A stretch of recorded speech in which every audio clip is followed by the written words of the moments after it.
Hello mga Kalingap, welcome back sa aking YouTube channel, Discursion. So kung bago ka lang sa aking YouTube channel, don't forget to like, comment, share, and subscribe.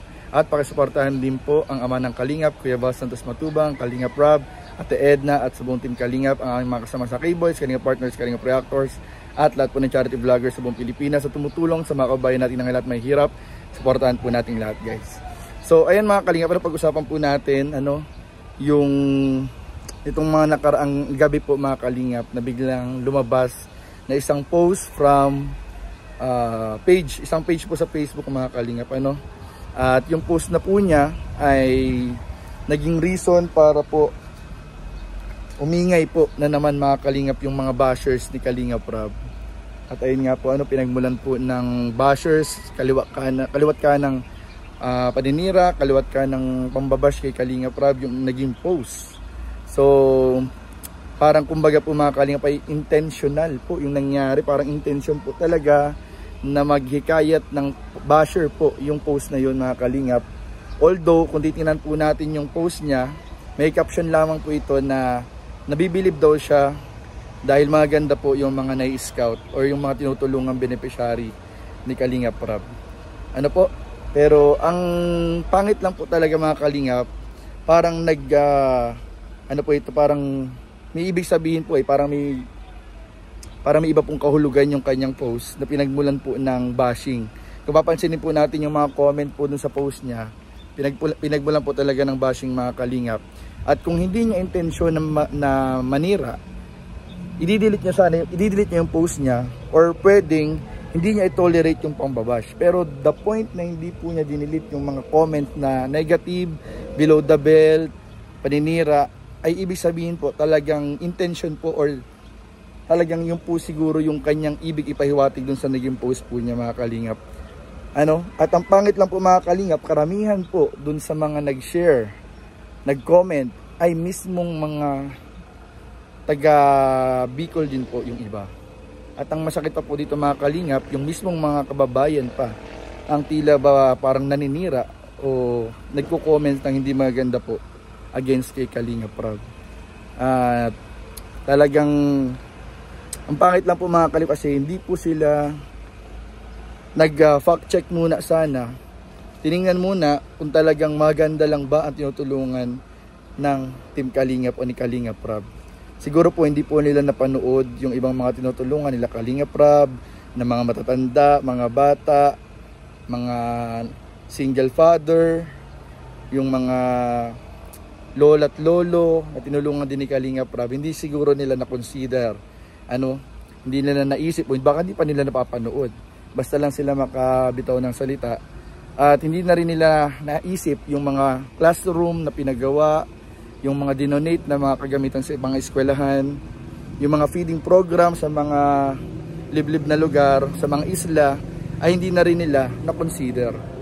Ang mahirap lang dun sa mismong mga kababayan pa na namin mismo, yung ibang mga taga-Daet o taga-Bicol, sila pa mismo yung parang hindi na mas pinaliwalaan pa nila yung post kaysa po suportahan yung mismong kababayan na tumutulong sa mga kababayan din.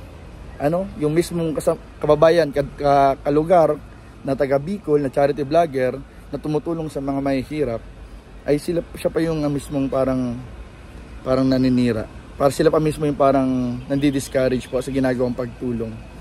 So, ang pinakamalaking tanong lang naman po dyan sa lahat ng naninira at nagko-comment na yan ay kung titinan ba nila yung sarili nila, sila ba ay may natulungan na ba? Sila ba ay nakapagpatayo na ng mga bahay sa mga ulila, sa mga balo, sa mga single parents, nakapagpatayo na ba sila sa may mga problema sa pag-iisip, nakapagpatayo na ba sila ng bahay? Kasi napakadali nilang mag-judge without considering po yung mga natulungan po nila Kalingap Rob. Kaya ayun po, pero naniniwala ako mas marami pa rin po yung naniniwala at nakakaalam ng buong istorya, buong katotohanan na ginagawang pagtulong ni Kalingap Rob sa ating mga kababayan. Yun po. At ayun nga, napakarami ding naapektuhan na mga, kahit nga po yung mga beneficiary nagsipag-reacta, nag-comment, pinagtanggol si Kalingap Rob. Kaya thank you sa mga beneficiary na nag-comment at pinagtanggol si Kalingap Rab sa comment section sa social media. Kasi alam po ng mga beneficiary na yung mga paninira po ay hindi po totoo, mga Kalingap. May nabasa nga po ako, mga Kalingap, na post or comment po doon nung mismong nag-post na nagtataka daw po siya, bakit daw po, paano daw po nasabing mahirap naka-brace. Ibig sabihin, mga Kalingap, hindi po siya nanonood. Kasi ang pinapanood po niya hindi po hindi po yung mga unang-unang vlog pa sa mga beneficiary. Ang napanood lang siguro niya yung mga late na, yung mga bagong upload na. Pero yung pinakauna, simula nung na-scout, yung itsura ng mga beneficiary, yung sitwasyon nila, ay hindi nakapanood ng mismong mga naninira. So yun po ang pangit dun, mga Kalingap. Basta lang po maka-comment, basta lamang gumawa ng post na hindi naman nagpa-fact check po, mga Kalingap, at hindi inaalam yung mga katotohanan ng ginagawa ng Team Kalingap sa pagtulong sa ating mga kababayan. So sa mga makakapanood po ng video na ito, ay wag po tayong basta-basta maniniwala sa mga naninira, wag po tayong basta-basta maniniwala sa mga nakikita nating post sa social media na paninira, fake news, at po, mga Kalingap, supportahan lang po natin sila Kalingap Rab sa ginagawang pagtulong. Wag na po nating gatungan pa yung mga naninira na wala naman po mga naiaambag sa mga kababayan natin mahihirap. Magaling lang po minsan talaga silang magsalita, pero kung titingnan po ay halos wala naman din po sila, mga Kalingap, na patunayan pa. So ayun po.